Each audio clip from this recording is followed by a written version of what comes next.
स्वर सुधा मंच पर प्रस्तुत है मालती जोशी की कहानी महाशून्य। मिसेस सक्सेना के भव्य ड्राइंग रूम में प्रवेश करते ही लगा जैसे हम कश्मीर में आ गए हों। बाहर इतनी चिलचिलाती धूप थी कि गाड़ी एकदम भट्टी की तरह तप रही थी। जब तक एसी अपना काम करता हम लोग पहुंच ही चुके थे। अपने गद्देदार सोफे में धंसकर मिसेस सक्सेना ने आवाज दी, पार्वती, पानी लाना। पानी की सचमुच जरूरत थी। प्यास के कारण गला चटक रहा था। जैसे ही ट्रे सामने आई, मैंने अधीरता से गिलास उठा लिया। गिलास उठाते हुए आंखें भी ऊपर उठ गई थी और उस चेहरे पर टिक गई थी। चेहरा बेहद जाना पहचाना था, पर उसे यहां देखने की कभी कल्पना भी न की थी। क्षण भर को हमारी नजरें मिली और उस क्षणांश में, उस नजर में जो कौंध गया, उससे मैं समझ गई कि अपने परिचय को यहाँ उजागर नहीं करना है। जब भी कोई बाहर से आए, पानी बिना कहे ले आया करो, समझी? मिसेस सक्सेना ने ताकीद की। पल भर को उस चेहरे पर जैसे राख सी पुत गई। गिलास वापस ट्रे में रखते हुए मैंने जानबूझकर अपनी नजरें वहां से हटा ली।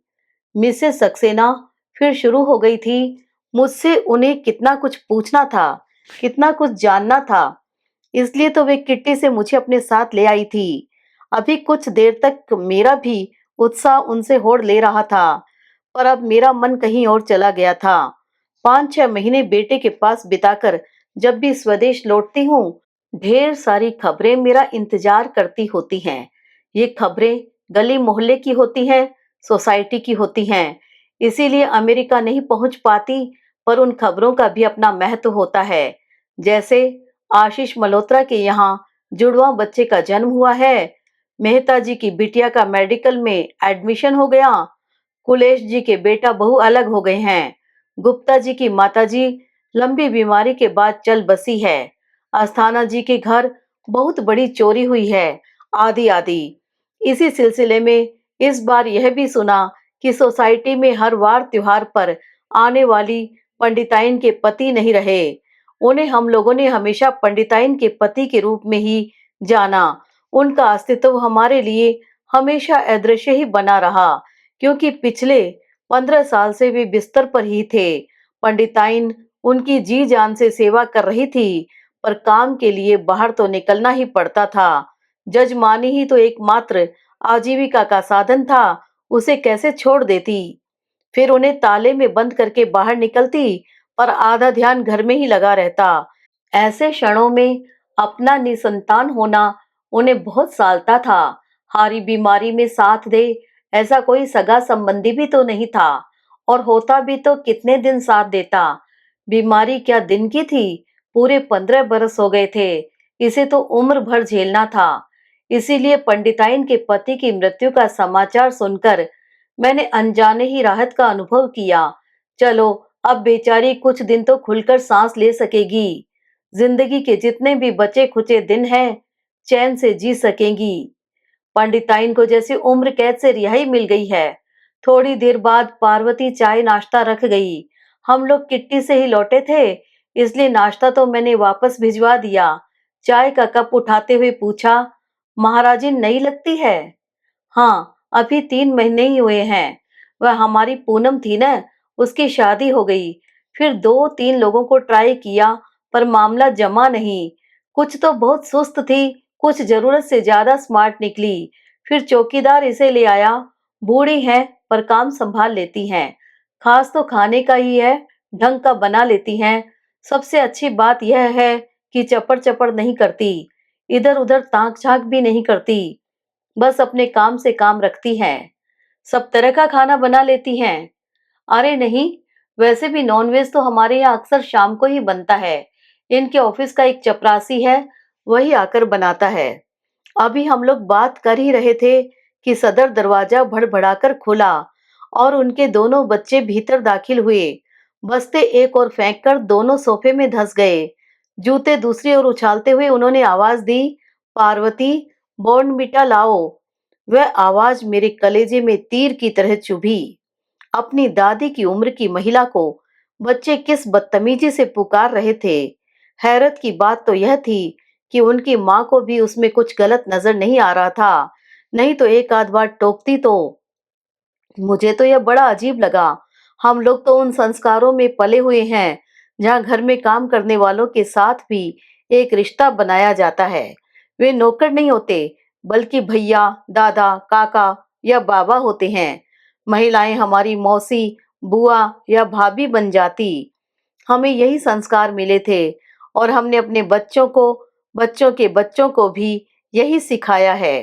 पंडिताइन तो पूरे मोहल्ले की अम्मा थी, पर यहाँ वह केवल पार्वती थी। वह ट्रे में दूध के 2 गिलास लेकर आई। बच्चों को गिलास पकड़ाकर उन्होंने ट्रे मेज पर रखी और उनके जूते और बस्ते उठाकर भीतर ले गई। कुछ देर बाद आकर बच्चों के खाली गिलास और कप प्लेट लेकर चली गई। इसके बाद वह फिर लौटी और पूछा, मैडम मैं जाऊं? मिसेस सक्सेना ने घड़ी की ओर देखा और स्वीकृति में सिर हिला दिया। उसके बाद मुश्किल तमाम मैं मिसेस सक्सेना को 15-20 मिनट और झेलती रही और अंततः उठ खड़ी हुई। मुझे विश्वास था कि पंडिताइन अगर पैदल निकली होगी तो चौराहे के आगे नहीं पहुंची होंगी। मेरा कयास एकदम ठीक था। मैंने गाड़ी उनके ठीक बगल में रोककर दरवाजा खोल दिया और कहा, आइए।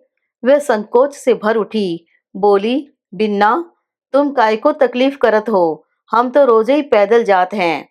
रोज की बात छोड़िए, आज हम आपको घर छोड़ेंगे। जल्दी कीजिए, बीच सड़क पर गाड़ी ज्यादा देर खड़ी नहीं कर पाऊंगी मैं। अपने को समेटती सी वह बड़ी शालीनता से, संकोच से मेरे बगल में आकर बैठ गई।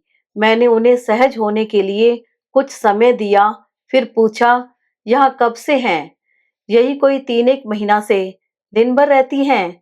हाँ, 10 बजे आत हैं, ई टाइम वापसी होत है। खाना पीना खाकर आत हैं, पानी तक अपने साथ में लात हैं। उन्होंने थैली में रखी बोतल दिखाई। मैं कुछ देर चुप रही, फिर कहा, यहाँ आने के बाद पंडित जी के बारे में सुना, बहुत दुख हुआ। उत्तर में उन्होंने आंचल आंखों से लगा लिया। आपने बहुत सेवा की उनकी, यह समझ लीजिए कि आपकी बदौलत ही वे इतना जी गए, नहीं तो 15-20 साल बिस्तर पर गुजारना हंसी खेल नहीं है। वे और 10 साल बने रहते तब हम उनकी सेवा करते, पर क्या करें, तकदीर ही खोटी थी। देखिए, आपने इतनी सेवा की है। अरे, का सेवा की है? उन्होंने तड़प कर कहा, सेवा को का फल मिलो हमें? भगवान जी ने हमारी गोद सुनी रखी, हमने कछु नहीं कही, पर भगवान जी ने ये बहुत ही गलत करी हमारे साथ। हमारी मांग सुनी कर दी। उनकी वाणी का क्रंदन मुझे भीतर तक कंपा गया। मैंने समझाइश देते हुए कहा, कैसी बातें कर रही हैं आप? भला आप चली जाती तो उनकी सेवा कौन करता? उन्हें ऐसी हालत में छोड़कर चैन से मर भी नहीं पाती, समझी? आप तो ईश्वर को धन्यवाद दीजिए कि उनके कष्टों का आपके रहते अंत हो गया। आप भी आखिर कितने दिन सेवा करती? आपकी भी तो उम्र हो चली है।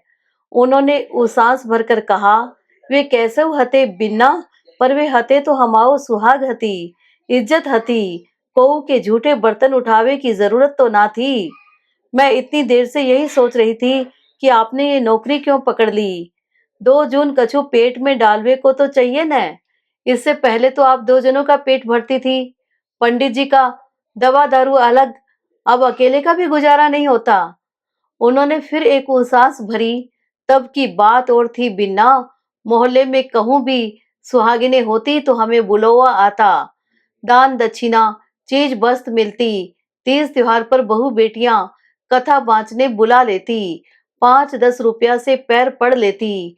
कहूं सुहागन की पाठ श्राद्ध होती तो हमें न्योता मिलतो, साड़ी गाड़ी चीज वस्त्र दान दक्षिणा सीधा सबई मिलत हतो। अब का धरो है, मावस पूनों पे पंडित जी के नाम से सीधा आवत हतो, सो भी बंद हो गयो। मैं हैरान रह गई।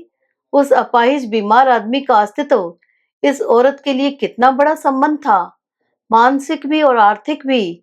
उस एक व्यक्ति के अवसान के साथ इसका अपना वजूद भी एक शून्य में तब्दील हो गया है और उस महाशून्य भरने के लिए बेचारी दूसरों की झूठी कप प्लेट धोने के लिए मजबूर हो गई।